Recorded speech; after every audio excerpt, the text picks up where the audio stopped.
Hello world, I hope you guys are doing absolutely well. My name is Kreena Jha और आज की video में आपके साथ ये शेयर करूँगी कि वो कौन सी मिस्टेक है जो आपको बिल्कुल नहीं करनी है अपने एग्ज़ाम के लिए, जो जिसकी वजह से शायद आपको अच्छा रिज़ल्ट ना आए। सो वो 10 मिस्टेक मैं आपको बताऊँगी। अभी तो आपको लग रहा होगा ये छोटी मिस्टेक है, लेकिन बाद में यही मिस्टेक बहुत ज़्यादा भारी पड़ जाती है। सो स्टार्ट करते हैं। सबसे पहला है ABC एनालिसिस करना और पूरा सिलेबस नहीं पढ़ना। हमें लगता है टाइम बस 2.5 मंथ्स है, नहीं हो पाएगा, सब कट शॉर्ट करके पढ़ते हैं। बट आपने A कैटेगरी पूरा पढ़ लिया, पता चला सब C से आया मेजॉरिटी क्वेश्चन, तब क्या करोगे आप?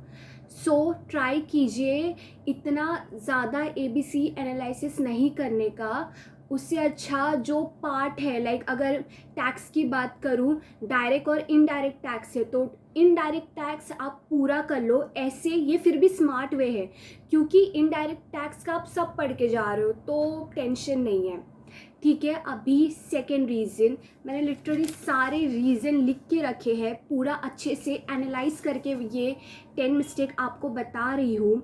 सो अभी आपके एग्ज़ाम को 2.5 मंथ्स बाकी है।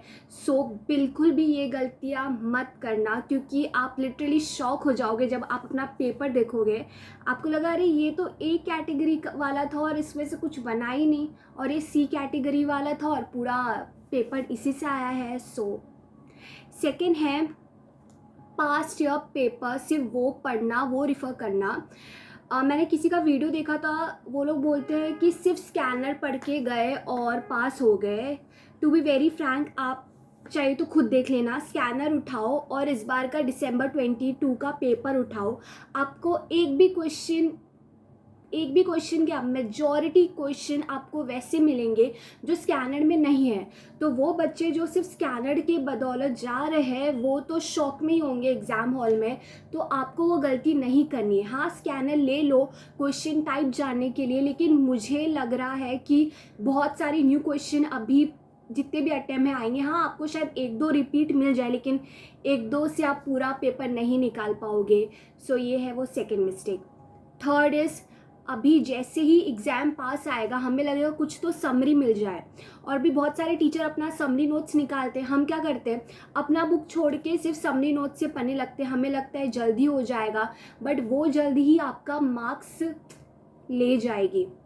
क्योंकि सोचो, वो समरी बड़ा बुक है, उसमें से हमें छोटी सी बात हमें एग्ज़ाम हॉल में याद होती है, वही तुमने समरी नोट्स में पढ़ा तो तुम्हें कितना याद होगा। सो और ऊपर से आप कंटेंट भी कम लिख रहे हो, तो समरी नोट्स बिग नो। हाँ, 1 day before exam summary notes is a must, आप वो रिफ़र कर लेना best. Fourth is not taking care of your health.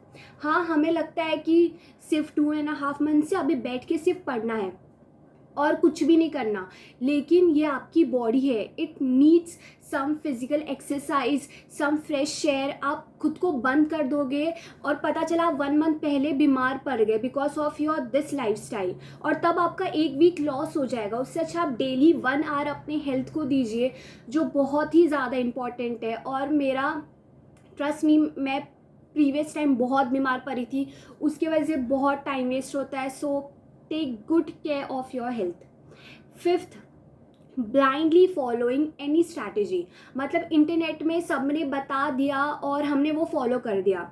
First of all, जो भी वीडियो डाल रहे हैं अभी, उन्होंने अपने टाइम का डाला है सब कुछ, कि उनके टाइम में आता होगा स्कैनर से वो सब, लेकिन अभी रिसेंट चेंजेस जो आ रहे हैं पेपर में वो भी तो देखना ज़रूरी है। आप ब्लाइंडली उनकी स्ट्रैटेजी नहीं फॉलो कर सकते, आपको देखना पड़ेगा कि अभी क्या पूछ रहा है हमसे क्वेश्चन, उस पर ज़्यादा जाइए। और 10 जन 10 अलग स्ट्रैटेजी बताएंगे।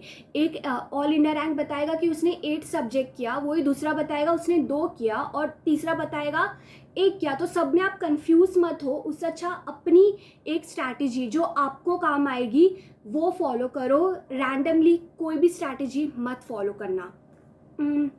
6 is fear and anxiety. I think ये वो चीज़ है जो सबसे ज़्यादा रोकती है हमें मेहनत करने से, क्योंकि हम जब पढ़ने बैठते हैं हम सिर्फ रिज़ल्ट के बारे में सोचते हैं, अरे रिज़ल्ट क्या होगा, उसके चक्कर में हम उतना नहीं दे पाते अपनी स्टडी को, और fear of failure is worst failure, वो हमें कुछ भी नहीं करने देती।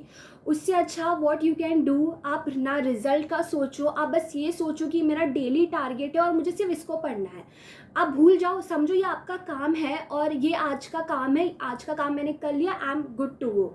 अभी कर्म भगवान के हाथ में है, कर्म कर फल की चिंता मत कर। ये कोट मैं लिटरली शायद 9th स्टैंडर्ड से मेरे साथ है, और मैं लिटरली अपने सारे बुक में मैंने लिख के रखा है, कर्म कर फल की चिंता मत कर। ठीक है, अभी 7th है, not following the plan, commitment problem. हम प्लान तो बना देते, इतना अच्छा प्लान बना देते हैं कि बस अभी ऑल इंडिया रैंक आ जाए, लेकिन हम उसको फॉलो ही नहीं करते, तो क्या फ़ायदा। प्लान बड़े बड़े बनाने से कुछ नहीं होता, आपको फॉलो करना पड़ेगा, उसके लिए कमिटमेंट चाहिए। और I know I have been there, होता है कि नहीं हो पाता प्लान फॉलो पूरा, लेकिन ट्राई कीजिए आप 60 to 70% फॉलो करें, क्योंकि हमें लगता है चलो एक दिन जा रहा है, लेकिन वो एक दिन ही बाद में बहुत भारी पड़ता है। 8 है, जस्ट वॉचिंग यूट्यूब मैराथन और वीडियो, सिर्फ लेक्चर देखते जाना। अरे भाई, टीचर को आता ही है, वो आपको पढ़ा देंगे, समझा देंगे, बट ये पूरा रिटन एग्ज़ाम है, आपको कीवर्ड्स लिखना पड़ेगा, आपको सब कुछ लिखना पड़ेगा। आप अपनी अंडरस्टैंडिंग नहीं लिख सकते, आपको बहुत कम, शायद 5 में से आपको सिर्फ अंडरस्टैंडिंग के बेसिस पे 1 मार्क्स दे दे, बाकी पूरा उनको कीवर्ड्स चाहिए, उनको कंटेंट चाहिए। सो सिर्फ यूट्यूब वीडियोस देख के आप नहीं क्लियर करने वाले हो। 9 इज़ राइटिंग प्रैक्टिस नहीं करना। मैं ये नहीं बोलती डेली करो, ऑब्वियसली पॉसिबल नहीं है।